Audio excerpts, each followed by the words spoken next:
Hello दोस्तों। ये बात हम सभी जानते हैं कि कई मूवीज़ को कई कंट्रीज़ में किसी पर्टिकुलर रीज़न की वजह से बैन कर दिया जाता है। और इसलिए आज की इस वीडियो में हम डिस्कस करेंगे कुछ ऐसी मूवीज़ के बारे में जिनको कि किसी पर्टिकुलर कंट्री में बैन कर दिया था। और हम ये भी डिस्कस करेंगे कि आखिर उस मूवी को बैन करने के पीछे क्या कारण थे। तो चलिए इस वीडियो को शुरू करते हैं। तो दोस्तों, इस लिस्ट की जो सबसे पहली मूवी है उस मूवी का नाम है वंडर वुमन।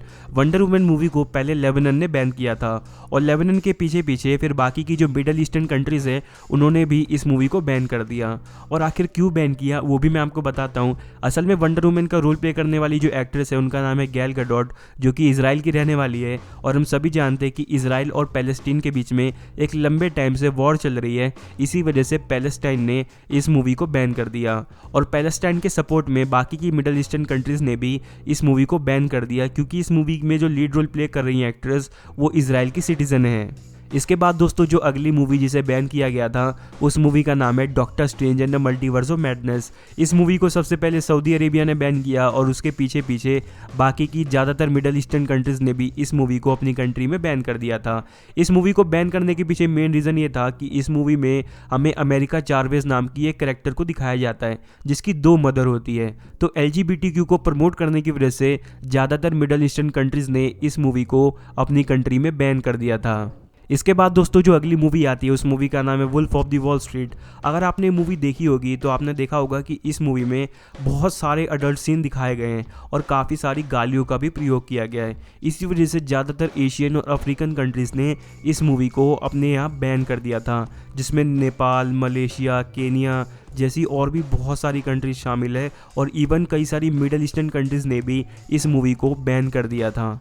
इसके बाद दोस्तों, जो अगली मूवी आती है उस मूवी का नाम है बारबी। इस मूवी को ज़्यादातर मिडल ईस्टर्न कंट्रीज़ ने बैन कर दिया था। उसके पीछे रीज़न ये था कि उनका ये मानना था कि ये मूवी LGBTQ कम्युनिटी को सपोर्ट करती है और उनके लिए बनाई गई है। और ज़्यादातर जो मिडल ईस्टर्न कंट्रीज़ है वो बिल्कुल भी LGBTQ को सपोर्ट नहीं करते।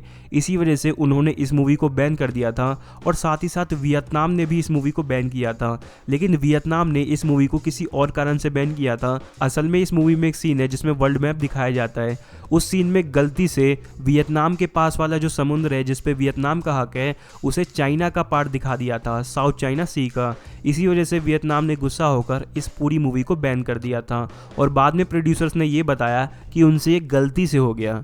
इसके बाद दोस्तों, जो अगली मूवी आती है उस मूवी का नाम है थॉर लव एंड थंडर।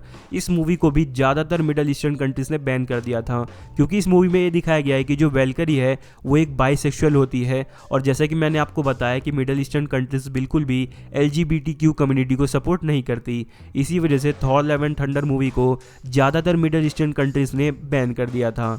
इसके बाद दोस्तों, इस लिस्ट की जो सबसे लास्ट मूवी आती है उस मूवी का नाम है लाइट ईयर। इस मूवी को ज़्यादातर कंट्री जैसे कि चाइना, वियतनाम, मलेशिया, कजाकिस्तान और बाकी की मिडल ईस्टर्न कंट्री ने बैन कर दिया था। उसके पीछे रीज़न ये है कि इस मूवी में एक सीन है जहाँ पर एक एनिवर्सरी हमें दिखाई जाती है और 2 वुमेन आपस में किस करती है, जिस वजह से ये मूवी LGBTQ कम्युनिटी को सपोर्ट करती है। तो LGBTQ कम्युनिटी को सपोर्ट करने की वजह से इस मूवी को मिडल ईस्टर्न कंट्रीज़ और बाकी की भी और कई सारी कंट्रीज़ ने जैसे कि चाइना और वियतनाम ने अपने यहाँ बैन कर दिया था। तो दोस्तों, बस इस वीडियो में इतना ही। अब अगर आपको वीडियो पसंद आई तो इसे लाइक करें और मेरे चैनल को सब्सक्राइब करके बेल आइकन को प्रेस कर दीजिएगा। Thanks for watching this video. मिलते हैं आपसे अगली वीडियो में, तब तक के लिए बाय।